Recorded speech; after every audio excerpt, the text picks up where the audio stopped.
নমস্কার বন্ধুরা, বাঙালির ঘরকন্যায় সকলকে স্বাগত। আজকে আমি চিকেনের একটা নতুন রেসিপি আপনাদের সঙ্গে শেয়ার করব। ভীষণ সহজ এবং ভীষণ টেস্টি, আর খুব অল্প সময়ের মধ্যেই এটা কিন্তু তৈরি করে নেওয়া যায়। এর জন্য খুব বেশি উপকরণ লাগবে না, সামান্য ঘরোয়া কিছু উপকরণ দিয়ে এটা তৈরি করে নেওয়া যাবে। চলুন তাহলে দেখে নেওয়া যাক। আমি এখানে একটা গোটা নারকেলকে কুড়িয়ে নিয়েছি। এতটা নারকেল আমার লাগবে না, আমি এখান থেকে 1 কাপ নারকেল তুলে নেব। পোড়ানো নারকেল থেকে যে দুধটা সেটা আমার লাগবে, তাই কোড়ানো নারকেল থেকে আমি 1 কাপ নারকেল তুলে নিচ্ছি। আর এর সঙ্গে মিশিয়ে দেব 2 কাপ গরম জল।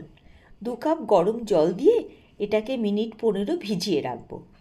তারপরে সেটাকে ভালো করে ছাঁকনিতে ছেঁকে এর থেকে দুধটাকে বার করে নেব। আপনারা চাইলে মিক্সিং জারের মধ্যে দিয়েও এটাকে পেস্ট করে এর থেকে দুধটাকে বার করে নিতে পারেন। যেটা আপনাদের সুবিধা হবে সেটাই আপনারা করে নেবেন। আমি এখানে এইভাবেই করে নিচ্ছি, তাহলে পারে কাজটা অনেক সহজ হবে। দিয়ে দিলাম 1 কাপ নারকেল কোড়া। এবার এখানে গরম জল নিয়ে নেব 2 কাপ। একদম কাপ মেপে মেপে আমি এখানে 2 কাপ গরম জল দিয়ে দিচ্ছি।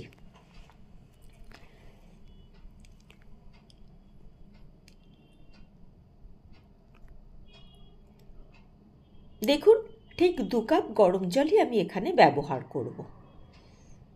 এবার এটাকে ঢাকা দিয়ে আমি এক পাশে সরিয়ে রাখবো। তার আগে একটুখানি নাড়াচাড়া করে নিয়ে জলের সঙ্গে নারকেলটাকে মিশিয়ে দিচ্ছি।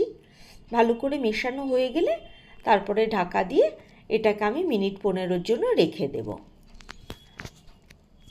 এদিকে নিয়ে নিয়েছি চিকেন। বেশ কিছুটা চিকেন আমি নিয়েছি।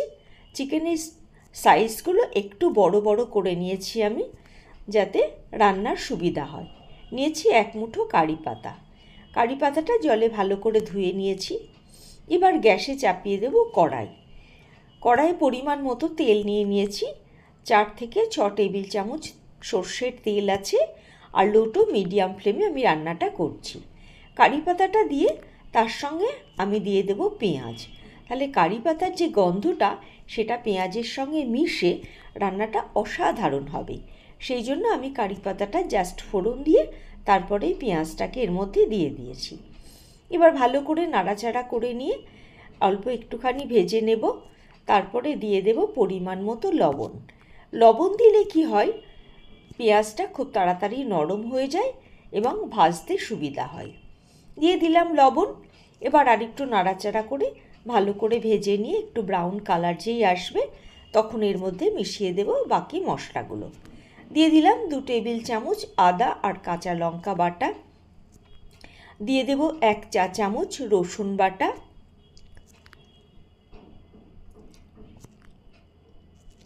আর দিয়ে দেব পরিমাণ মতো ধনে গুঁড়ো।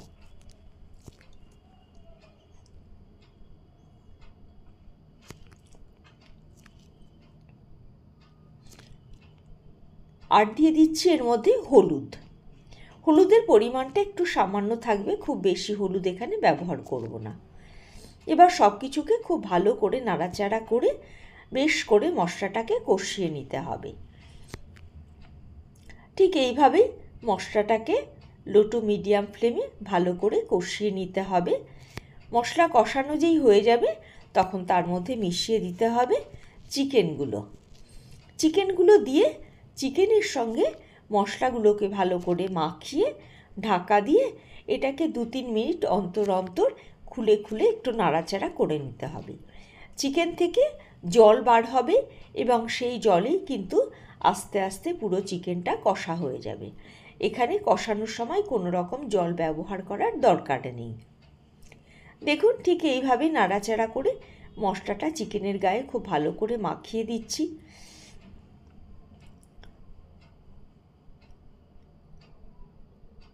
এইভাবে মাখিয়ে দিলে চিকেনের গায়ে মশলার যে গন্ধটা সেটা খুব সুন্দরভাবে শুষে নেবে। এবার দিয়ে দিলাম ঢাকা। 2-3 মিনিট এটাকে ঢাকা দিয়ে রাখবো। 2-3 মিনিট পর ঢাকনাটা খুলে আমি দেখে নেব যে কষানোটা কতটা হয়েছে। দেখুন সামান্য পরিমাণে জল ছাড়তে শুরু করেছে, আরও একটু সময় লাগবে। এইভাবেই নাড়াচাড়া করে ঢাকা দিয়ে দিয়ে চিকেনটাকে কষিয়ে নিতে হবে। এই রান্নাটা এত সুস্বাদু হয়, এটা ভাত বলুন, রুটি বলুন, পরোটা বলুন, নান বলুন, যে কোনো কিছুর সঙ্গেই আপনি এটাকে খেতে পারেন। এবং এইটা যদি রান্না করে বাড়িতে আপনি পরিবেশন করেন, তাহলে এক কথাই বলবো প্রত্যেকে ভীষণ পছন্দ করবে এবং বারবারই আপনাকে বলবে এই মেনুটা আবার বানিয়ে দিতে। দেখুন জলটা অনেকটা পরিমাণেই ছেড়ে গেছে। এবার দেখে নেব চিকেনটা সিদ্ধ হয়েছে কিনা।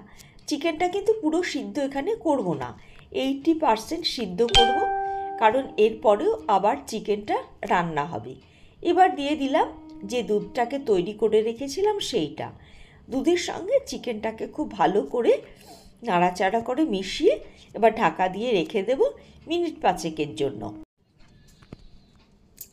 5 মিনিট পর ঢাকনাটা খুলে আমি দেখে নেব যে চিকেনের পরিস্থিতিটা কেমন। এটা কিন্তু খুব একটা ঝোল থাকবে না, একটুখানি মাখো মাখো হবে, তাই গ্রেভিটাকে আমি আরেকটুখানি কমিয়ে নেব। এইভাবে নাড়াচাড়া করেই এটাকে কমিয়ে নিতে হবে। শুধু খেয়াল রাখবেন নিচে যেন লেগে না যায়, তাহলে কিন্তু নারকেল পোড়ার একটা গন্ধ বার হবে। তাই এটাকে সাবধানে নাড়াচাড়া করে করে এটাকে রান্না করতে হবে। আবার একটু ঢাকা দিয়ে দিলাম, আবার খানিকক্ষণ পর এটা খুলে দেখে নেব। দেখুন গ্রেভিটা এখন একদমই প্রায় কমে গেছে, এটাকে আর কমাবো না, এটা এই রকমই থাকবে। এবার এটাকে ভালো করে নাড়াচাড়া করে গ্যাসটা অফ করে এটা মিনিট 5 জন্য রেস্টে রেখে দেব। আপনারা দেখেই বুঝতে পারছেন যে এটার স্বাদটা কিন্তু অসাধারণ হবে। হয়ে গেছে, এবার গ্যাস অফ করে এটাকে ঢাকা দিয়ে মিনিট 5 জন্য রেস্টে রেখে দিচ্ছি। সকলকে অনেক ধন্যবাদ আমার ভিডিওটা সম্পূর্ণ দেখার জন্য। যারা আমার চ্যানেলে নতুন এসেছেন তাদেরকে অনুরোধ করব অবশ্যই একটা লাইক, শেয়ার এবং সাবস্ক্রাইব করবেন। যারা সাবস্ক্রাইব করেছেন তাদেরকে অসংখ্য ধন্যবাদ। যারা ফেসবুক পেজ থেকে দেখছেন তাদেরকে অনুরোধ করব আমার পেজটা অবশ্যই একটু ফলো করে দেবেন। আর এইভাবে চিকেন রান্না করে আপনাদের কার কেমন লেগেছে সেই মতামতটা অবশ্যই কিন্তু আমাকে একটু কমেন্ট বক্সে জানাবেন, তাহলে আমি আরও বেশি উৎসাহিত হব, আরও নতুন নতুন রেসিপি আপনাদের জন্য বানিয়ে নিয়ে আসতে পারব। সকলে ভালো থাকবেন, সুস্থ থাকবেন। আমার ভিডিও দেখে আবারও বলছি অবশ্য করে মতামত দেবেন কার কেমন লেগেছে, তাহলে আমি আরও বেশি উৎসাহিত হব এবং আরও নানান ধরনের ভিডিও আপনাদের সামনে নিয়ে আসব। আজকের ভিডিও তাহলে এখানে শেষ করছি, আবার দেখা হবে নতুন আর একটা ভিডিও নিয়ে, নতুন আর একটা পর্ব নিয়ে।